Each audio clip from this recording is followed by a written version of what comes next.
तिमिरन्धस्य ज्ञानाञ्जनशलाकया चक्षुरुन्मिलितं येन तस्मै श्रीगुरवे नमः। श्रीचैतन्यमनोभीष्टं स्थापितं येन भूतले स्वयं रूपकदा मह्यं ददाति स्वपदान्तिकम्। वन्देऽहं श्रीगुरो श्रीयुतपदकमलं श्रीगुरुन् वैष्णवंश श्रीरूपं साग्रजातं सगणरघुनाथ नितं तं सजीवं साद्वैतं सावधूतं परिजनसहितं कृष्णं चैतन्यदेवं श्रीराधाकृष्णपादान् सहगणललिता श्रीविशाखान्वितंश्च। हे कृष्ण करुणा सिन्धो दीनबन्धो जगत्पते गोपेश गोपिकान्त राधाकान्त नमोस्तुते। तप्तकाञ्चन गौराङ्गी राधे वृन्दावनेश्वरी वृषभानुसुते देवी प्रणमामि हरिप्रिये। वञ्चाकल्पतरुभ्यश्च कृपासिन्धुभ्यैव च पतितानां पावनेभ्यो वैष्णवेभ्यो नमो नमः। नमो महावदन्नाय कृष्णप्रेमप्रदायते कृष्णाय कृष्णचैतन्य नाम्ने गौरतिसे नमः।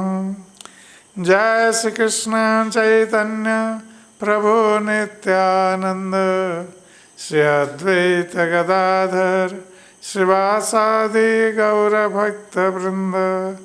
हरे कृष्ण कृष्ण कृष्ण हरे हरे हरे राम राम राम हरे हरे। हरे कृष्ण कृष्ण कृष्ण हरे हरे हरे राम राम राम हरे हरे। हरे कृष्ण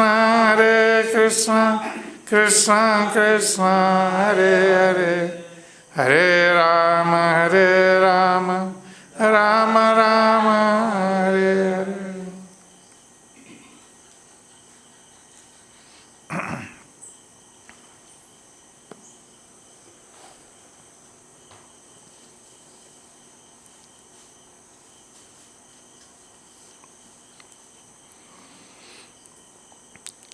तो आज हम श्री चैतन्य चरितामृत से पाठ कर रहे हैं। श्री चैतन्य चरितामृत अंत्यलीला 10वां अध्याय श्लोक नंबर 55। श्री चैतन्य महाप्रभु प्रसाद ग्रहण करते हैं।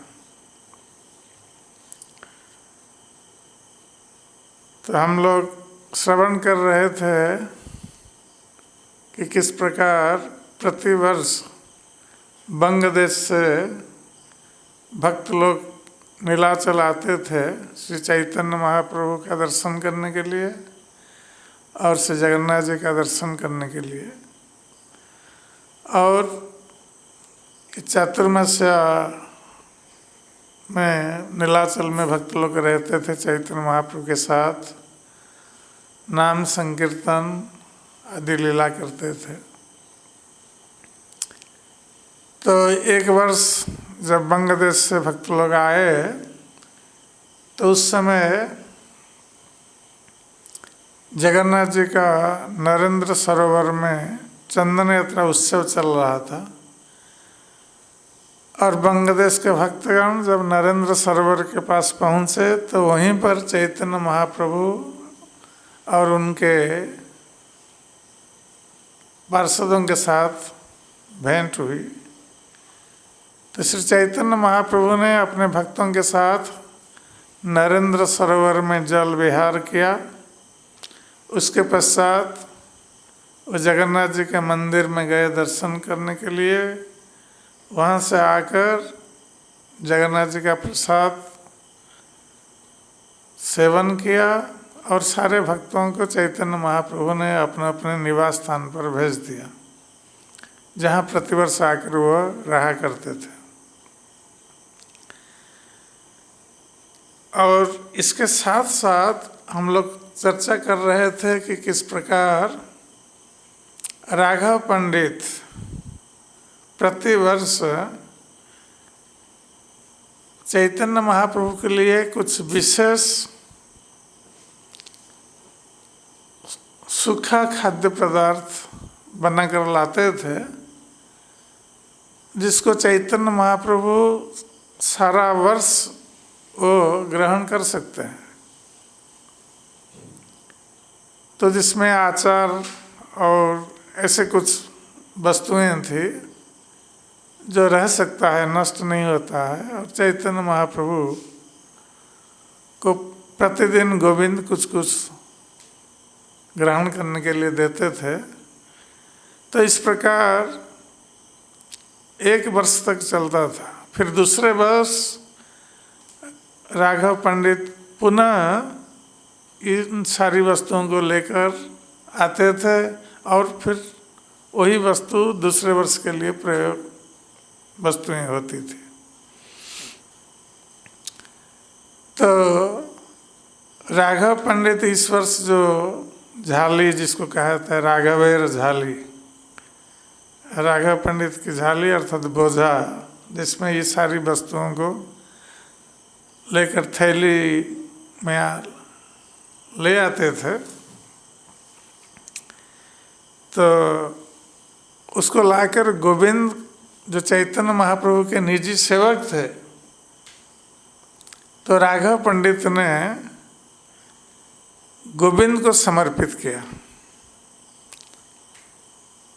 तो हम लोग जानते हैं कि राघव पंडित जो थे, उनके घर पर चैतन्य महाप्रभु जब भी वो प्रेम पूर्वक भोग लगाते थे तो चैतन्य महाप्रभु वहाँ जाते थे ग्रहण करने के लिए खाद्य।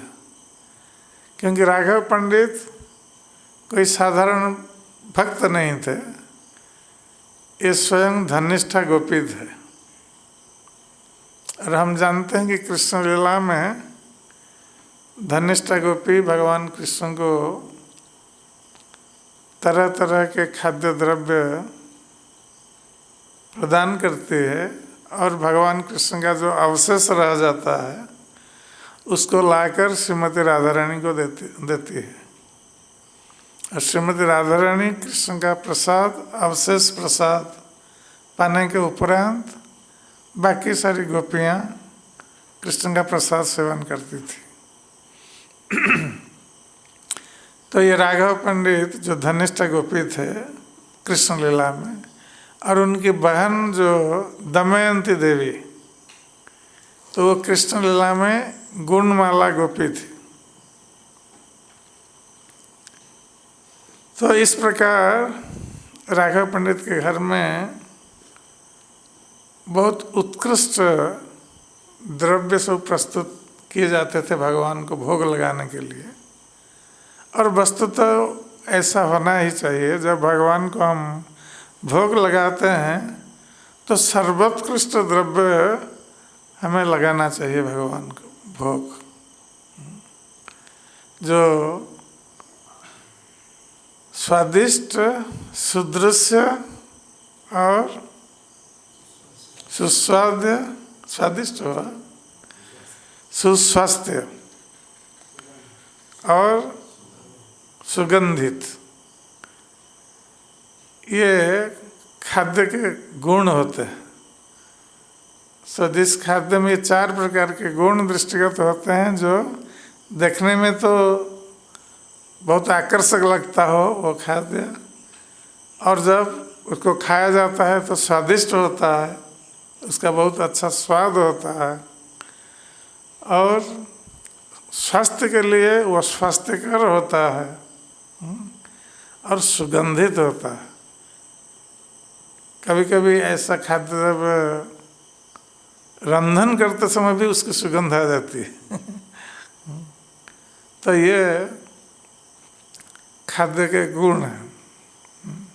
इस प्रकार का खाद्य भगवान को अर्पित करना चाहिए जो पूर्ण शाकाहारी भोजन हो, और भगवान का प्रसाद नित्य प्रति ग्रहण करना चाहिए। क्योंकि जब हम भगवान को भोग लगाते हैं तो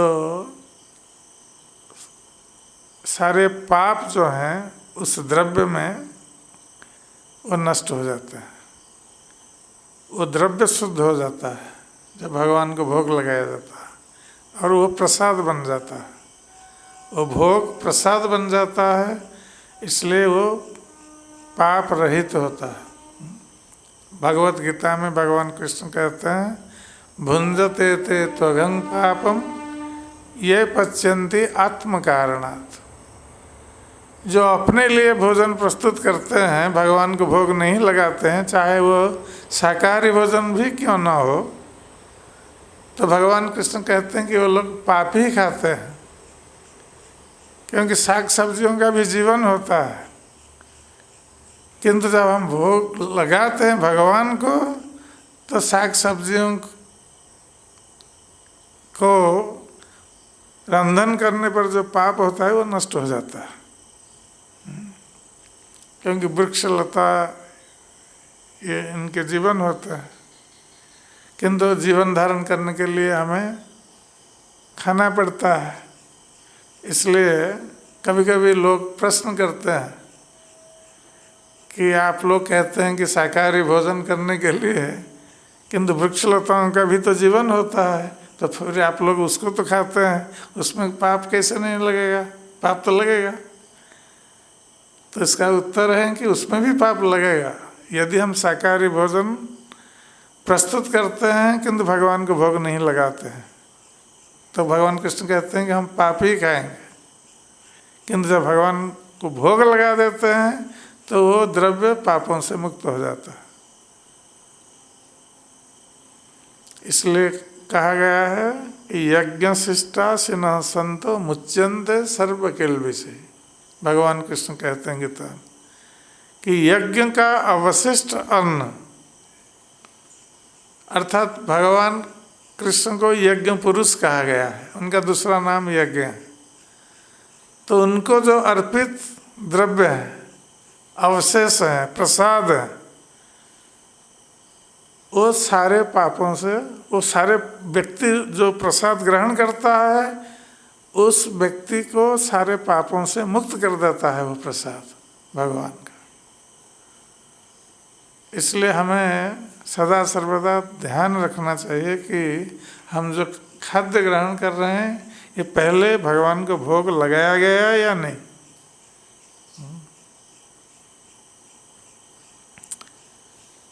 तो गोविंद ठाई राघव झाली समर्पिला, भोजन गृह कोणे झाली गोविंद राखिला।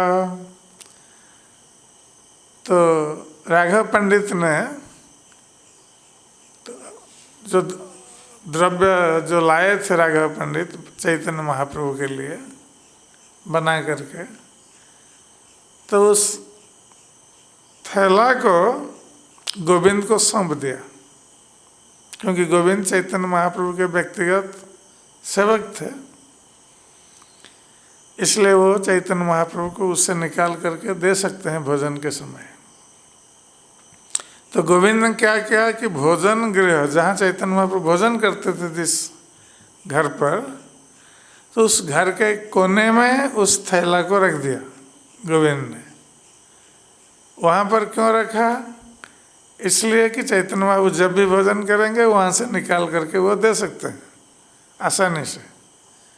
नहीं तो कभी कभी होता है कि सेवक लोग भूल जाते हैं, कोई भक्त खाद्य द्रव्य ला कर देता है और सेवक लोग उसको भूल जाते हैं देने के लिए। और यही कारण है कि गोविंद ने सामने रखा, जब चैतन्य महाप्रभु को भोजन परोसेगा तो दृष्टि जाएगी उधर, यहाँ रखा है सामान, और निकाल करके दे सकते हैं।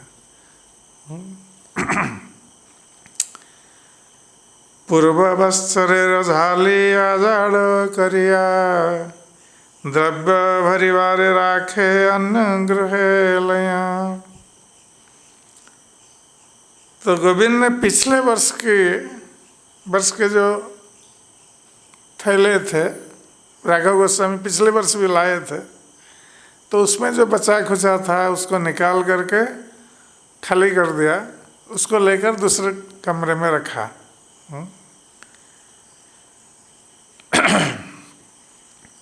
आराधिन महाप्रभु निज गण लया, जगन्नाथ देखिले न सयोत्थाने जाया। तो दूसरे दिन श्री चैतन्य महाप्रभु सारे भक्तगणों को साथ लेकर जगन्नाथ जी के दर्शन करने के लिए जगन्नाथ मंदिर में गए।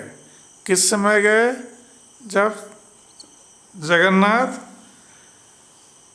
प्रातःकाल शया त्याग करके उठते हैं, अर्थात मंगल आरती के समय मंगल आरती दर्शन करने के लिए गए। बेड़ा संकीर्तन तहाँ आरंभ करेला, सात संप्रदाय तबे गाइते लगेला। तो श्री जगन्नाथ जी का दर्शन करने के पश्चात श्री चैतन्य महाप्रभु ने वेड़ा संकीर्तन अर्थात जगन्नाथ मंदिर के चारों तरफ जो स्थान है, तो चारों तरफ घूम करके अपने भक्तों को साथ लेकर उन्होंने कीर्तन प्रारंभ किया। तो 7 संप्रदाय, भक्तों को 7 संप्रदायों में विभाजित किया। 7 संप्रदाय अर्थात 7 दल में। तो इसका अर्थ है कि बहुत सारे भक्त थे, बंगाल से आए हुए थे, और जब भक्त लोग कहीं जाते हैं भगवान का दर्शन करने के लिए तो कीर्तन दर्शन के साथ साथ कीर्तन भी करना चाहिए भगवान को प्रसन्न करने के लिए। तो चैतन्य महाप्रभु ने ये कीर्तन प्रारंभ किया, भक्तों को 7 दलों में विभक्त किया, और इस प्रकार सभी लोग कीर्तन करने लगे। 7 संप्रदाय नृत्य करे 7 जन, अद्वैत आचार्य प्रभु नित्यानंद। तो 7 संप्रदायों में 7 दलों में कीर्तन दल में एक व्यक्ति नृत्य करते थे। तो अद्वैत आचार्य और नित्यानंद प्रभु ये सब नृत्य करने के लिए इनको दायित्व दिया गया था। तो ये जब हम संकीर्तन करते हैं, संकीर्तन का आयोजन किस प्रकार करना है हमें सीखना चाहिए इससे, कि चैतन्य महाप्रभु कैसे संकीर्तन का आयोजन करते थे।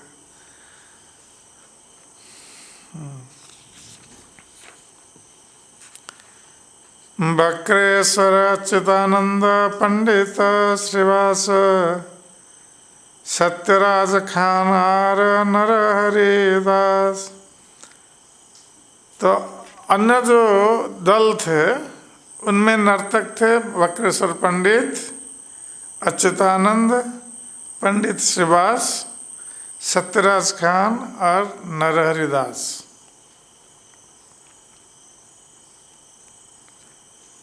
तो ये 5 हुए, 5 दलों में ये 5 नर्तक और अद्वैत आचार्य नित्यानंद प्रभु और 2 दलों। तो इस प्रकार 7 दलों में 7 नर्तक हुए जो कीर्तन के समय नृत्य करेंगे। 7 संप्रदाय प्रभु करे न भ्रमण, मोर संप्रदाय प्रभु ऐसे सवारण। तो जब 7 संप्रदाय कीर्तन करने लगे तो चैतन्य महाप्रभु हर संप्रदाय में जाते थे, भक्तों के कीर्तन दल में जाते थे, और भक्त लोगों को ऐसा लगता था कि चैतन्य महाप्रभु हमारे दल में है, कीर्तन दल में। हर संप्रदाय ऐसा सोच रहा था इसका अर्थ है कि चैतन्य महाप्रभु एक समय में 7 दलों में विद्यमान थे। ये चैतन्य महाप्रभु का ऐश्वर्य है, क्योंकि भगवान एक से अनेक हो सकते हैं, अनेक से एक हो सकते हैं, तो भगवान अपने को विस्तार कर सकते हैं। तो 7 संप्रदायों में अपने को विस्तार करना कोई बड़ी बात नहीं है चैतन्य महाप्रभु के लिए। तो इसलिए हर संप्रदाय के भक्त सोच रहे थे कि चैतन्य महाप्रभु हमारे दल में है। संकीर्तन कोलाहले आकाश भेदिल, सब जगन्नाथवासी देखिते आइल। तो जब 7 दलों में कीर्तन होने लगा और उसके साथ साथ मृदंग और करताल भी बज रहा था कीर्तन के साथ साथ, तो इस कीर्तन की ध्वनि आकाश को भेद कर गई। तो इस प्रकार इतने ये ध्वनि इतनी तेज थी, कीर्तन की ध्वनि। तो ये जगन्नाथपुरी में चारों ओर ये ध्वनि सुनाई पड़ी, कीर्तन की ध्वनि, जिससे कि जगन्नाथपुरी के सारे लोग ये आए ये कीर्तन देखने के लिए, क्योंकि इस प्रकार का कीर्तन पहले उन लोगों ने कभी देखा नहीं था। कीर्तन और नर्तन दोनों चलता था। तो सारे जगन्नाथपुरी के लोग आए देखने के लिए। राजा से दूरे देखे निज गण लया, राजपत्नी सब देखे अट्टली चढ़िया। तो महाराज प्रताप रुद्र ये भी अपने पार्षदों के साथ आकर ये थोड़ी दूरी पर खड़े होकर वो देख रहे थे चैतन्य महाप्रभु के भक्तों का कीर्तन और नर्तन। और जो रानियां थी वो सभी के सामने आ नहीं सकती थी, किंतु उनको भी देखने की इच्छा थी चैतन्य महाप्रभु और उनके भक्तगण कैसे नृत्य कीर्तन कर रहे हैं। तो ये लोग अपने राजप्रसाद के छत के ऊपर वो चली गई और छत के ऊपर से वो देख रही थी।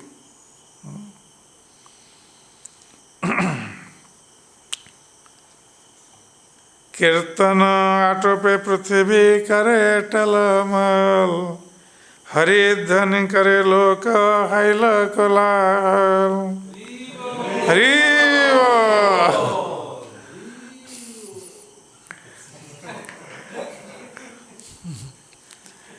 तो जब चैतन्य महाप्रभु कीर्तन कर रहे थे अपने भक्तों के साथ और नृत्य कर रहे थे,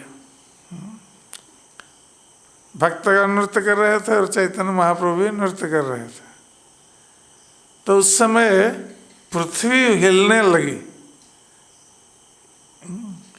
इतने जोर से कीर्तन चल रहा था और कूद रहे थे भक्त लोग, चैतन्य महाप्रभु स्वयं कूद रहे थे, तो पृथ्वी टलमटल होने लगी, हिलने लगी। और इस कीर्तन ध्वनि को देखकर, कीर्तन को देखकर और कीर्तन में भक्तों का उत्साह देखकर सभी लोग हरे कृष्ण कृष्ण कृष्ण हरे हरे, हरे राम राम राम हरे हरे। तो ये कीर्तन चल रहा है, तो सभी लोग इतने आकृष्ट हो गए, जो लोग आए थे देखने के लिए कीर्तन, तो ये आकृष्ट होकर ये सभी लोग भी हरि ओ हरि ओ हरि ओ, तो हरिध्वनि करने लगे। तो इस प्रकार चारों ओर ये हरिध्वनि का कोलाहल सुनाई पड़ा। और कुछ सुनाई नहीं पड़ रहा था जगन्नाथपुरी में। ये चारों ओर केवल हरिध्वनि ही सुनाई पड़ रही थी। यही मत कत क्षण कराइला कीर्तन, आपने नाचिते तबे प्रभु रहाइल मन। तो पहले तो चैतन्य महाप्रभु ने भक्तों को नचाया, भक्त लोगों को प्रेरित किया नृत्य करने के लिए। और जब भक्त लोग नृत्य कर रहे थे और कीर्तन चल रहा था तो चैतन्य महाप्रभु संभाल नहीं सके तो उनकी भी इच्छा हुई नृत्य करने के लिए। तो इसलिए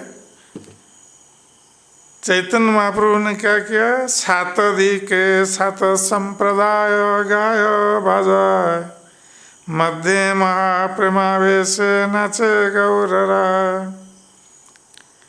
तो ये 7 दल जो थे कीर्तन दल, ये चारों ओर कीर्तन कर रहे थे और मृदंग बजा रहे थे। तो चैतन्य महाप्रभु प्रेमाविष्ट होकर उन सभी के बीच में नृत्य करने लगे। ओडिया पद महाप्रभुर मने स्मृति हैला, स्वरूपे रे सही पद गाइते आज्ञा दिल। तो जब चैतन्य महाप्रभु नृत्य कर रहे थे जगन्नाथ मंदिर के प्रांगण में, तो उस समय चैतन्य महाप्रभु को ये स्मरण हो आया एक उड़िया गीत जो उड़ीसा के लोग गाते हैं। तो उन्होंने स्वरूप दामोदर गोस्वामी से कहा कि उस गीत को गाओ। तो वो जो गीत था उसका पहली पंक्ति जो थी वो इस प्रकार थी। ये पूरा गीत यहाँ नहीं तो वो पहली पंक्ति जो है तो स्वरूप दामोदर गोस्वामी ने गाया, जगमोहन परिमुंडा जाऊं। ये गीत की पहली पंक्ति है। तो इसका अर्थ है कि जगमोहन जो जगन्नाथ मंदिर के सामने जो कीर्तन मंडप कीर्तन हॉल है उसको जगमोहन कहा जाता है। तो इस पंक्ति का अर्थ है कि जगमोहन में अर्थात जहाँ कीर्तन होता है जगन्नाथ विग्रह के सामने जो हॉल है जगमोहन जिसको बोलते हैं, तो वहाँ गिरकर जगन्नाथ जी के चरणों में मेरा मस्तक गिर जाए, इसका अर्थ यही है। तो इसका अर्थ है कि भक्त के मन में जो समर्पण की भावना है कि भक्त जब जगन्नाथ जी का दर्शन करता है तो इस प्रकार कामना करता है कि मेरा मस्तक जगन्नाथ के चरण में गिर पड़े। तो हमारे जीवन की यही पूर्णता है। तो चैतन्य महाप्रभु को ये पद बहुत अच्छा लगा क्योंकि इसमें समर्पण की भावना है।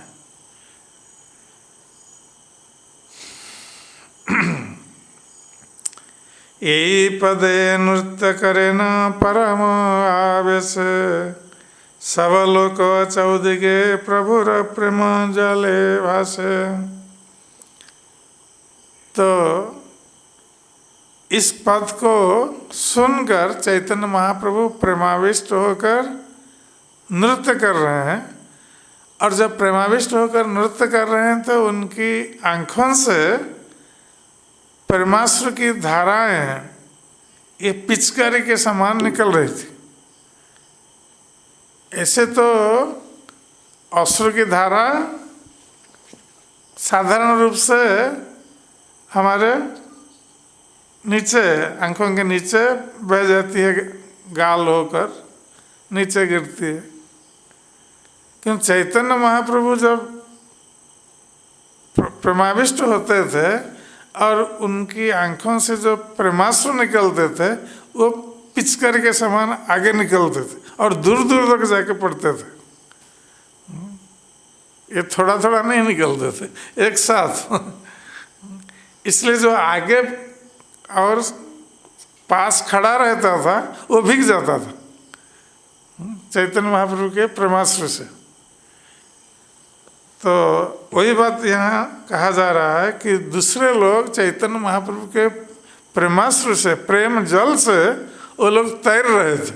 इतना प्रेमाश्रु निकल रहा था चैतन्य महाप्रभु की आंखों से।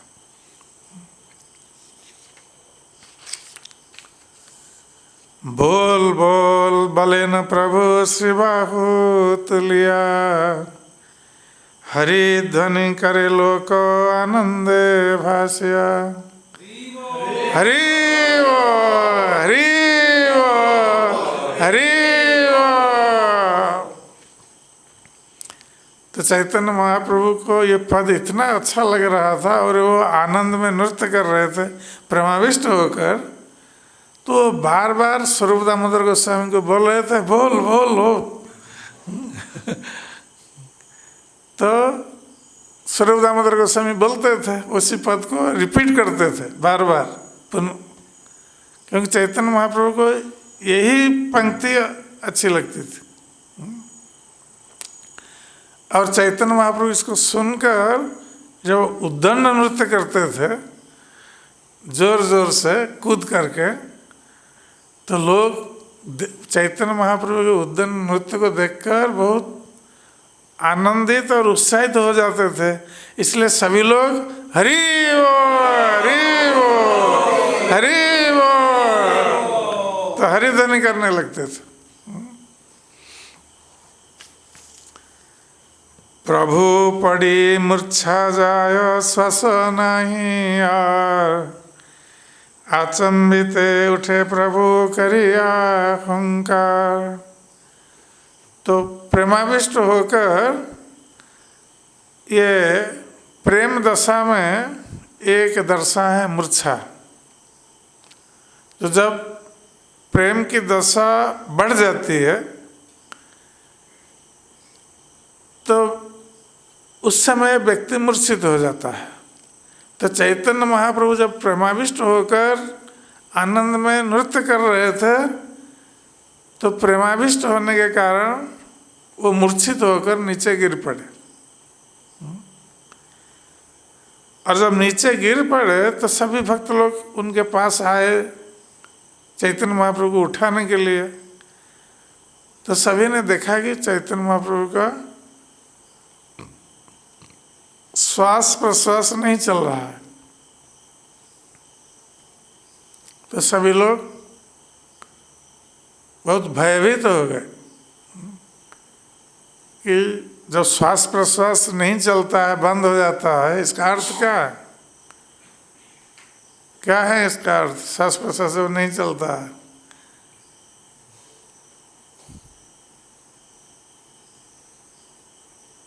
इसका अर्थ है कि लोग सोचते हैं कि व्यक्ति की मृत्यु हो गई। तो इसलिए चैतन्य महाप्रभु का जब श्वास नहीं चल रहा था तो भक्त लोग भयभीत हो गए कि चैतन्य महाप्रभु का कुछ हो गया। तो जब उत्कंठित हो गए सारे भक्त लोग तो उस समय चैतन्य महाप्रभु अचानक हुंकार करके उठ पड़े। पहले तो अचेतन हो गए थे, अब हुंकार करके उठे। जब भक्त लोग सब गिर करके देख रहे थे क्या हुआ गया चैतन्य महाप्रभु का। सघन पुलक जैन सिमुलेर तरु, कभु प्रफुल्लित अंग कभु हय सरु। तो चैतन्य महाप्रभु के शरीर में जो रोए हैं वो खड़े हो जाते हैं जब प्रेमाविष्ट अवस्था में। और उस समय वो कैसा दिख रहा था, जो रोए खड़े हो गए थे जैसे सिमुल वृक्ष के कांटे हो। तो सिम्बुल वृक्ष क्या जानते हैं? जो रुई होता है उसमें शिमले, शिमले रुई है ना है? तो शिमले वृक्ष में सब कांटे होते हैं, ऐसा रहता है। तो जब रोए खड़े होते हैं तो ऐसे दिख रहा था।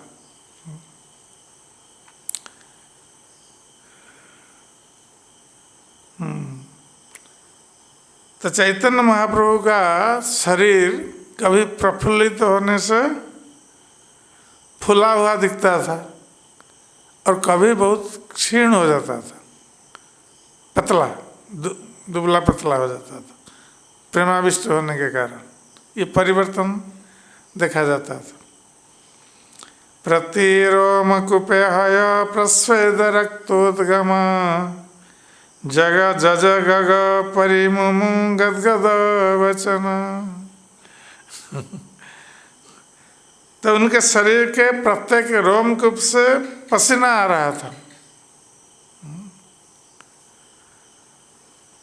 और रक्त निकल रहा था। रोए खड़े हो गए थे और पसीना बह रहा था, उसके साथ साथ रक्त भी बह रहा था शरीर से। और उनकी वाणी गदगद, अर्थात बोल नहीं पाते थे, ठीक ढंग से बोल नहीं पाते थे चैतन्य महाप्रभु, प्रेमाविष्ट होने के कारण। कंठ रुद्ध हो जाता है, प्रेमाविष्ट अवस्था में कंठ रुद्ध हो जाता है, व्यक्ति बोल नहीं पाता है। तो चैतन्य महाप्रभु की भी वही अवस्था हुई।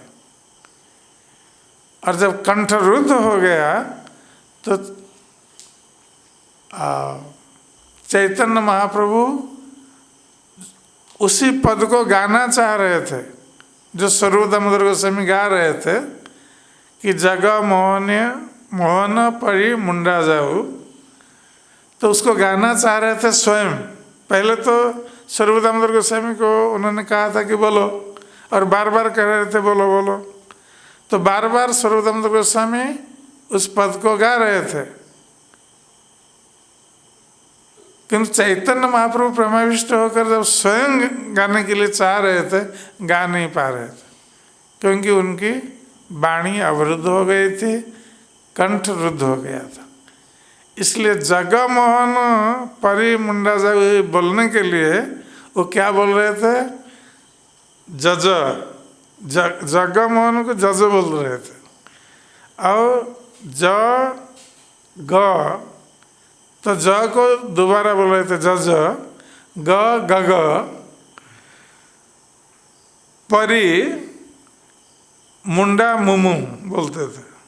तो ये वाणी इस प्रकार अवरुद्ध हो रही थी।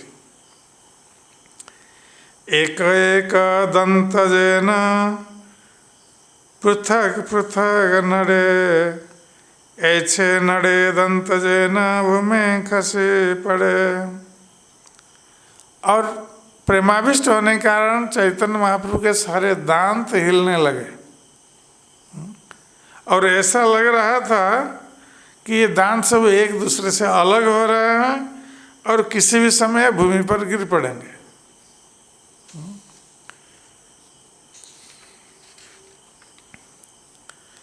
क्षणे क्षणे बड़े प्रभुर आनंद आवेश, तृतीय प्रहर हिल नृत्य नए शेष। तो ये गए थे सुबह प्रातःकाल जगन्नाथ जी का मंगल आरती दर्शन करने के लिए। उसके पश्चात नृत्य कीर्तन चल रहा है। अब तृतीय प्रहर हो गया। तृतीय प्रहर का अर्थ है अपराह्न। द्वितीय प्रहर जिसको दोपहर बोलते हैं, 12 बजे का समय। तो तृतीय प्रहर है 3-4 बज गया। तो ये अपराह्न हो गया और नृत्य समाप्त नहीं हो रहा है, नृत्य कीर्तन। और चैतन्य महाप्रभु का आनंद बढ़ता जाता है, प्रेमानंद। सबलोकेर उत्थलिल आनंद सागर, सबलोक पासरिल देह आत्म घर। और सभी लोग इतने जो नृत्य कर रहे थे और जो दर्शन कर रहे थे, जो नृत्य कीर्तन कर रहे थे भक्त लोग और जो दर्शन कर रहे थे उनका नृत्य कीर्तन, सारे के सारे लोग इतने आनंद में थे कि जिस प्रकार आनंद सागर में जैसे बाढ़ आ गई, आनंद सागर जैसे उसका पानी बढ़ गया है और कुल लंघन किया है सागर ने, तो उसी प्रकार मैंने सागर उफन रहा है, ऐसा लग रहा है। तो आनंद का सागर उफन रहा था। तो वहाँ पर जितने लोग थे वो लोग अपने शरीर को भूल गए थे। जब व्यक्ति परम आनंद में स्थित होता है वो अपने शरीर को भूल जाता है, अपने आत्मा को भूल जाता है और मन को भूल जाता है। शरीर, मन और घर। तो जब शरीर ज्ञान नहीं रहेगा, व्यक्ति उसका मन को भी भूल जाएगा, अर्थात मन और किसी में नहीं जाएगा, इतने आनंद में मग्न है मन। तो घर को भूल जाना स्वाभाविक है। कोई घर जाने के लिए नहीं सोच रहा था। सुबह से अब अपराह्न हो गया है, फिर भी ना तो खाने की इच्छा है, ना पीने की इच्छा है, ना घर जाने की इच्छा है। इसका अर्थ है कि सभी लोग खाना पीना, घर जाना सब कुछ भूल गए थे, आनंद में इतने मग्न थे, कीर्तन आनंद में। तबे नित्यानंद प्रभु सृजिला उपाय, क्रमे क्रमे कीर्तनिया रखिल सवा। तो जब नित्यानंद प्रभु ने देखा कि अब कीर्तन समाप्त होने वाला नहीं है, ये रात तक चल सकता है और अभी तक किसी ने कोई भोजन ग्रहण भी नहीं किया है, तो नित्यानंद प्रभु ने सोचा कि अब कीर्तन को बंद करना चाहिए। तो उन्होंने एक उपाय निकाला, कैसे कीर्तन को बंद कर। चैतन्य महाप्रभु स्वयं हंस रहे हैं, तो कैसे बंद करेंगे? चैतन्य महाप्रभु कुछ कह नहीं सकते, इसलिए जो कीर्तनिया थे एक एक करके नित्यानंद प्रभु ने जाके उनको रोका। जो मृदंग बजा रहे थे, कोई करताल बजा रहा था और कुछ लोग नृत्य कर रहे थे, तो एक एक करके सबको रोका। स्वरूपेर संग मात्र एक संप्रदाय, स्वरूपेर संग से मंद स्वर गाय।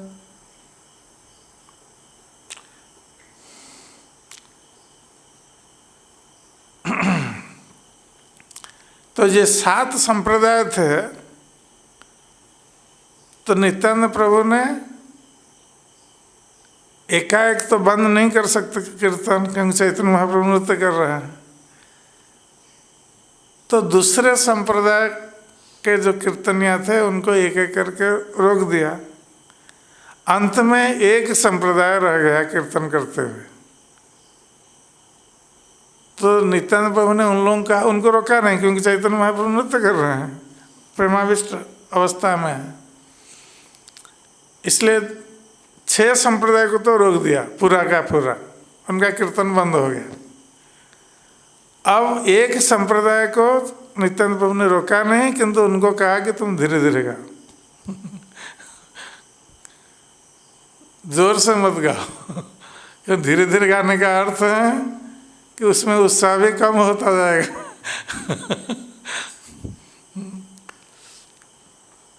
नृत्य भी नहीं होगा धीरे धीरे गाने पर। कोलाहल नहीं प्रभुर किछु बाह्य हैल, तबे नित्यानंद सवार श्रम जानाइल। तो चैतन्य महाप्रभु प्रेमाविष्ट अवस्था में थे तो नित्यानंद प्रभु उनको कुछ बोल नहीं सकते थे। इसलिए जब एक संप्रदाय ही कीर्तन कर रहा है और धीरे धीरे गा रहा है, तो जो कोलाहल हो रहा था, अर्थात 7 संप्रदाय एक साथ कीर्तन कर रहे थे, सभी लोग हरिध्वनि कर रहे थे, जो उत्साह था, आनंद उत्साह, ये सब कम हो गया। तो चैतन्य महाप्रभु ने देखा जब कोई कोलाहल नहीं हो रहा है तो उनका बाह्य ज्ञान हुआ। अभी तक वो प्रेमाविष्ट अवस्था में ही थे, बाह्य ज्ञान उनको नहीं था। अब बाह्य ज्ञान हुआ कि क्या हुआ, कोलाहल सब बंद हो गया, कीर्तन चल रहा था, क्या हुआ। तो जब चैतन्य महाप्रभु का बाह्य ज्ञान हुआ तब जाकर नित्यानंद प्रभु ने कहा चैतन्य महाप्रभु से कि महाप्रभु अब तो सभी लोग थक गए हैं। तो ये नहीं कहा कि आप बंद करिए, ये बताया कि सभी भक्त लोग अब थक गए।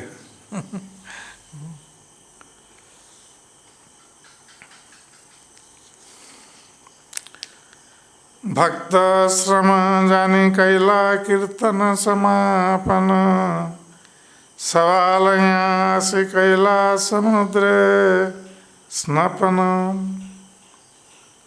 तो चैतन्य महाप्रभु को नित्यानंद प्रभु ने भक्तों की अवस्था के संबंध में बताया।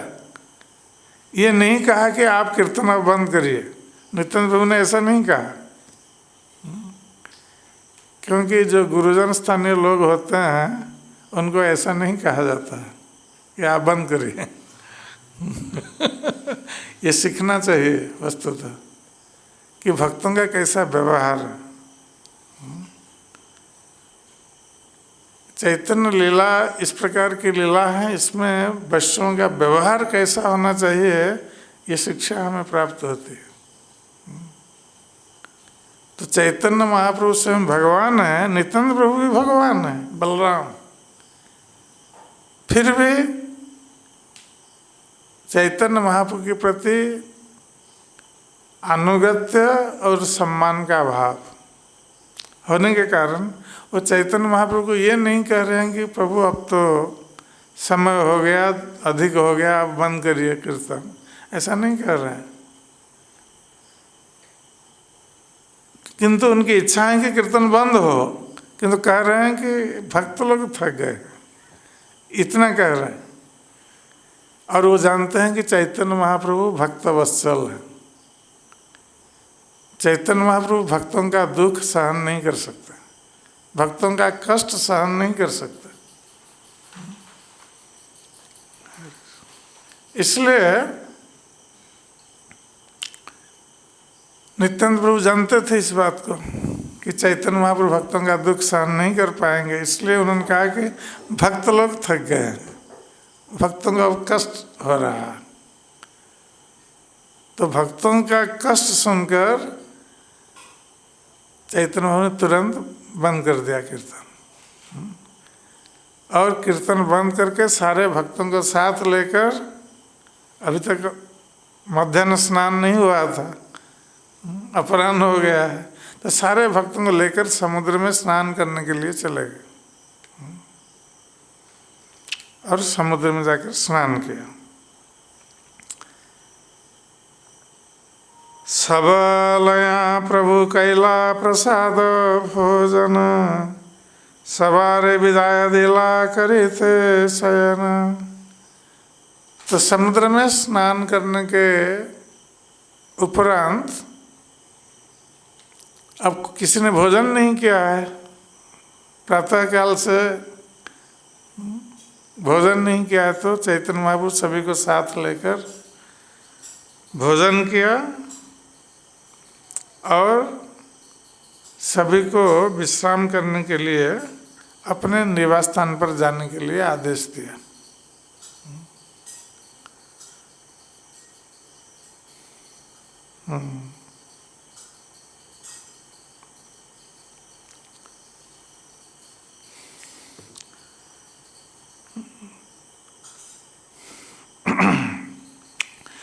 गंभीरार द्वारे करे न आपने शयन, गोविंद आसिया करे पाद संवाहन।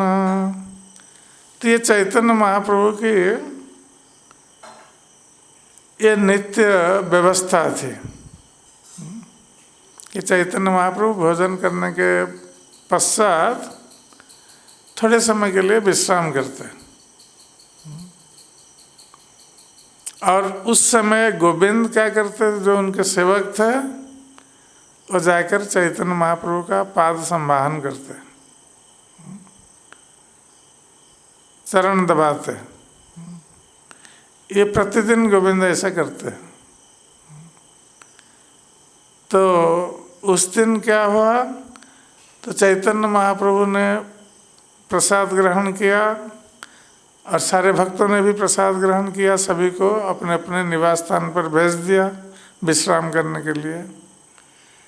और चैतन्य महाप्रभु स्वयं विश्राम करने गए। तो कहाँ पर विश्राम किया उस दिन, ना दरवाजे के पास ही विश्राम किया जबकि वो विश्राम स्थान नहीं था। चैतन्य महाप्रभु अपने जो गंभीरा जहाँ रहते थे उसको गंभीरा कहा गया। तो काशी मिश्र का जो घर, तो वहाँ पर चैतन्य महाप्रभु अपने कमरे में रहते थे, तो कमरे में विश्राम करते थे। किंतु उस दिन चैतन्य महाप्रभु को एक लीला करनी थी, और वो लीला है सेवक की परीक्षा। चैतन्य महाप्रभु सेवक की परीक्षा लेना चाह रहे थे कि सेवक का कैसा भाव होना चाहिए। जो भगवान की सेवा कर रहा है या गुरु की सेवा कर रहा है, तो उसका भाव कैसा होना चाहिए, इसकी परीक्षा लेने के लिए चैतन्य महाप्रभु ने ये लीला की। क्योंकि उनके सेवक थे गोविंद, और जबकि गोविंद चैतन्य महाप्रभु के गुरु भ्राता थे, और गुरु भ्राता से सेवा ग्रहण करना उचित नहीं है, फिर भी चैतन्य महाप्रभु के गुरु ईश्वरपुरी ने आदेश दिया था गोविंद को कि तुम जाकर चैतन्य महाप्रभु की सेवा करना।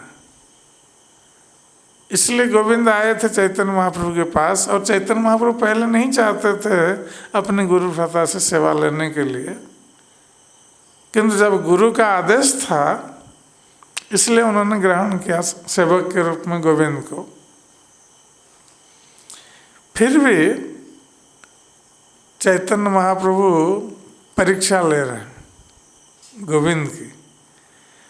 तो इस प्रकार परीक्षा लेने की क्या आवश्यकता थी, गोविंद की क्यों परीक्षा ले रहे थे चैतन्य महाप्रभु?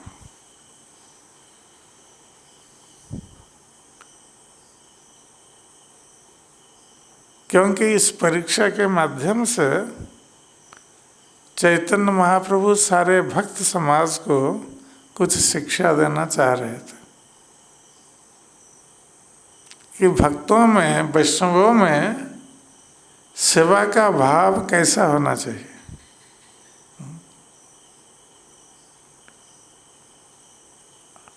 तो सेवा करते समय किस प्रकार भाव होना चाहिए, ये शिक्षा दे रहे हैं इस लीला के माध्यम से। तो ये बहुत सुंदर लीला है, तो हम कल चर्चा करेंगे इस लीला के संबंध में। हरे कृष्ण।